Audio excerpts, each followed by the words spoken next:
Hello students, welcome to my YouTube channel Sahaj classes. तो आज इस वीडियो में हम देखेंगे कि जो गिवन मॉलिक्यूल्स हैं इनकी हाइब्रिडाइजेशन हम कैसे निकाल सकते हैं। गिवन मॉलिक्यूल की ही नहीं, हम किसी भी मॉलिक्यूल की हाइब्रिडाइजेशन निकाल सकते हैं with the help of its steric number. तो आज हम पढ़ेंगे how can we calculate the hybridization of any type of molecule with the help of the steric number. तो सबसे पहले आपको पता होना चाहिए कि जो अपना स्टेरिक नंबर होगा उसका फॉर्मूला क्या होगा। तो यहाँ से हम लिखते हैं क्या, स्टेरिक नंबर। तो जो अपना स्टेरिक नंबर होगा इसका फॉर्मूला क्या होता है, 1/2। उसके बाद valence electrons of central atom, valence electrons of central atom. जो भी अपनी सेंट्रल एटम होगी उसमें कितने नंबर ऑफ वैलेंस इलेक्ट्रॉन्स हैं। देन उसके बाद होंगे number of monovalent atom, of monovalent atom. मतलब कि जो भी अपना ये मॉलिक्यूल हमें गिवन है इसमें कितने मोनोवैलेंट एटम हैं। मोनोवैलेंट एटम से क्या मतलब है कि जिसकी वैलेंसी होती है 1। इसे पहले वाली वीडियो में मैंने सिखाया कि हम वैलेंसी कैसे निकाल सकते हैं, आप चाहो तो वो देख सकते हो, नहीं तो देखो। मोनोवैलेंट मतलब देखो, जैसे एग्जाम्पल के लिए मैंने लिया क्लोरीन। तो इसमें जो इलेक्ट्रॉन्स होते हैं इसका जो एटॉमिक नंबर होता है वो कितना होता है, 17। तो इसको हम कैसे लिखते हैं, 2, 8, 7। और हमने क्या देखा था कि वैलेंसी क्या होती है कि उसकी स्टेबिलिटी को एक्सप्लेन करने के लिए उसे कितने इलेक्ट्रॉन्स डोनेट करने पड़े या तो लेने पड़े। तो यहाँ पे होता क्या है, ये एक इलेक्ट्रॉन बाहर से ले लेता है। क्यों? क्योंकि जो इसका कॉन्फ़िगरेशन है वो ये हो जाता है 288, और यहाँ से इसकी जो स्टेबिलिटी है वो हो जाती है। ठीक है, तो यहाँ से इसने कितने लिए, 288, मतलब इसने एक इलेक्ट्रॉन बाहर से लिया है। तो यहाँ पे क्या हो जाएंगी, इसके पास 8 इलेक्ट्रॉन हो गए और जो इसकी वैलेंसी होती है 1 माइनस के 1। तो यहाँ से नंबर ऑफ मोनोवैलेंट एटम का मतलब यही है कि जिसकी वैलेंसी हो 1। जैसे यहाँ पे है फ्लोरीन, जिसका जो एटॉमिक नंबर होता है वो होता है 9, 2 और 7। ऐसा ही इसमें होता है, ये एक इलेक्ट्रॉन ले लेता है और यहाँ पे आ जाता है 2, 8। तो यहाँ पे जो इसकी वैलेंसी होती है वो भी होती है माइनस के 1। ऐसे अपना हाइड्रोजन होता है, इसकी वैलेंसी, इसकी एटॉमिक नंबर होता है 1। तो ये भी क्या करता है, या तो ये एक दे दे या बाहर से लेके +2 पे स्टेबल हो जाए। तो यहाँ पे भी क्या होता है, इसकी वैलेंसी होती है 1। तो इनको हम बोलते हैं मोनोवैलेंट एटम। तो यहाँ से हमें पता चल गया कि जो अपने मोनोवैलेंट एटम है हम किसको बोलेंगे।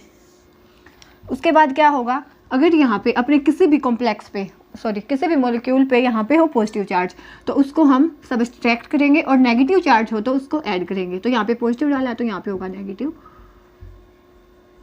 चार्ज, और यहाँ पे अगर पॉजिटिव चार्ज होता तो हम उसको सब्सट्रैक्ट कर देंगे।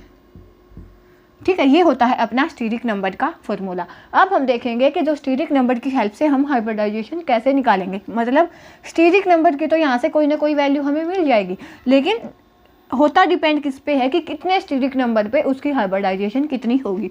तो एग्जांपल के लिए देखो, यहाँ पे मैंने लिखा क्या, स्टेरिक नंबर।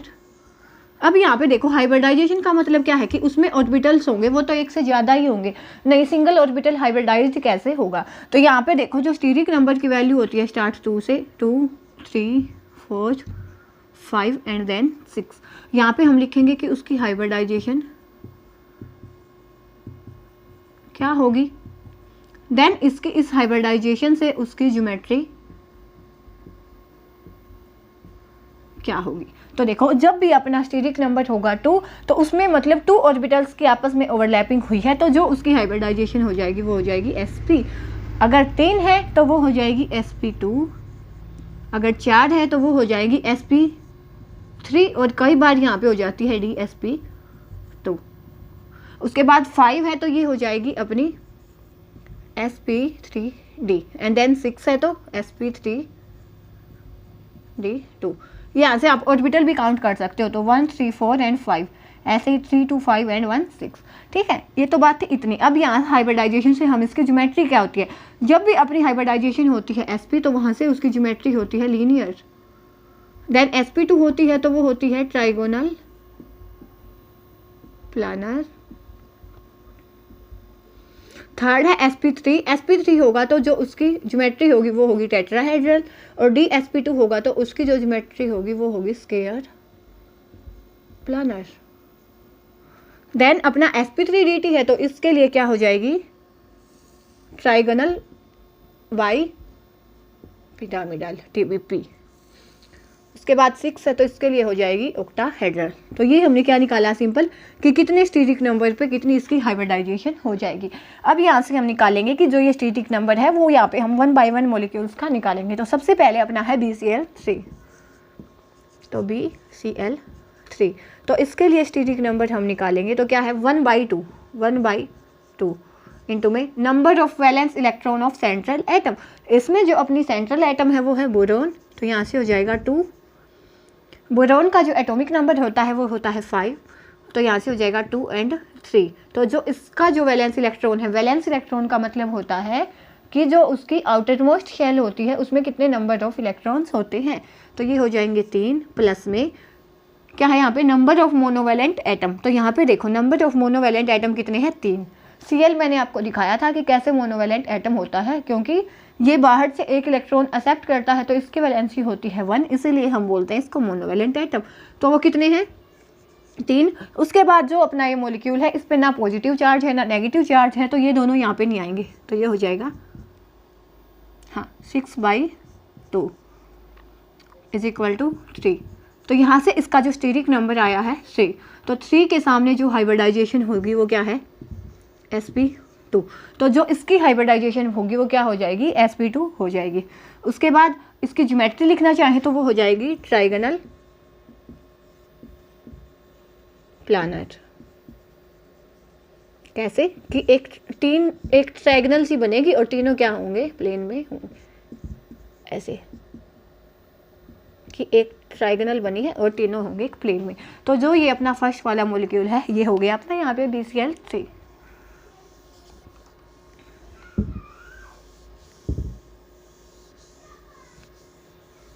उसके बाद सेकंड है अपना क्या CH4।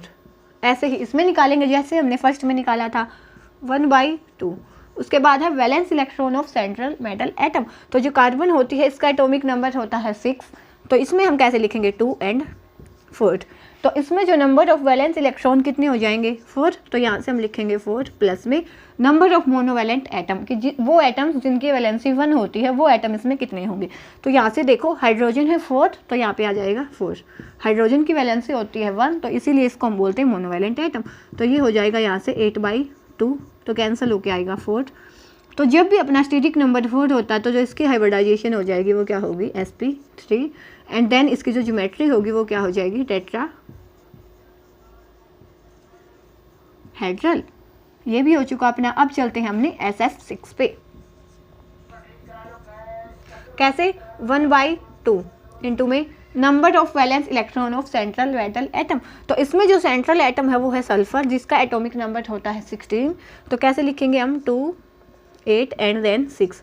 तो जो इसके जो central valence electron metal atom है वो कितने हैं 6 हैं, प्लस में उसके बाद क्या है नंबर ऑफ मोनोवैलेंट एटम। तो यहाँ पे जो फ्लोरीन होता है इसकी वैलेंसी 7 एटॉमिक नंबर होता है, फ्लोरीन का एटॉमिक नंबर होता है 9, तो 2 और 7 इसकी जो वैलेंसी भी क्या होती है -1।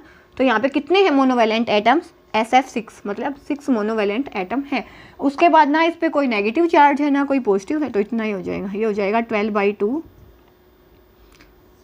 यहाँ से आएगा अपना 6।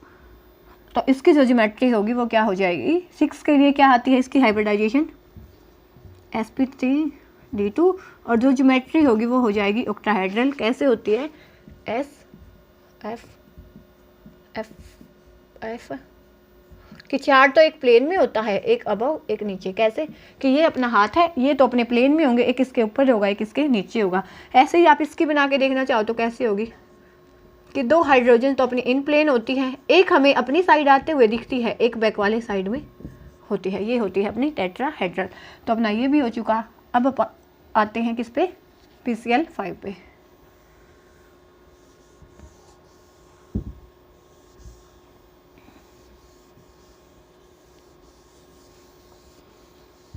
तो देखो अब है अपना क्या PCl5।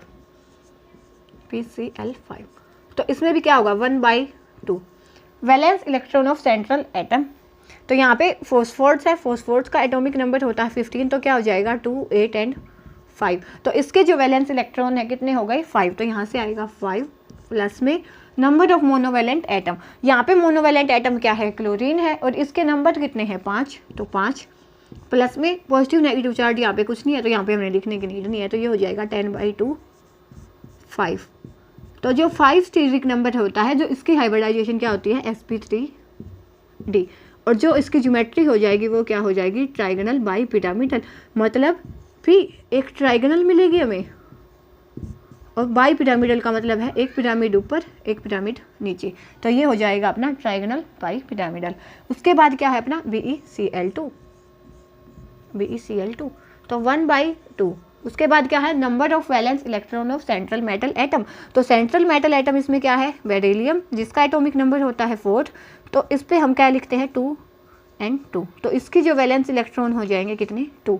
उसके बाद मोनोवैलेंट एटम मतलब जिसकी वैलेंसी 1 होती है, और यहाँ पे है क्लोरीन, तो ये भी कितने हैं 2, तो क्या हो जाएगा 4/2 2। और जब भी अपना स्टीरिक नंबर होता है 2 तो हाइब्रिडाइजेशन हो जाती है अपनी sp, और जो ज्योमेट्री हो जाती है अपनी लीनियर कैसे कि BeCl, तो ये हो जाएगी अपनी किसकी BeCl2 की। ये हो चुका। अब अपना बचता है बस कौन सा, AlCl4 नेगेटिव।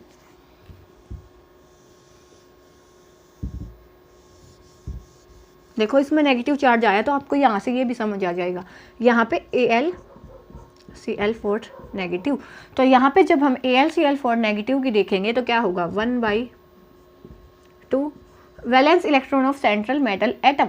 अब यहाँ पे देखो जो इसकी सेंट्रल मेटल एटम है वो कौन सी है, एल्यूमिनियम, जिसका एटॉमिक नंबर होता है 13, कैसे लिखेंगे 2 8 and 3, तो जो इसके वैलेंस इलेक्ट्रॉन हो जाएंगे वो कितने हो जाएंगे 3, तो यहाँ से लिखेंगे 3।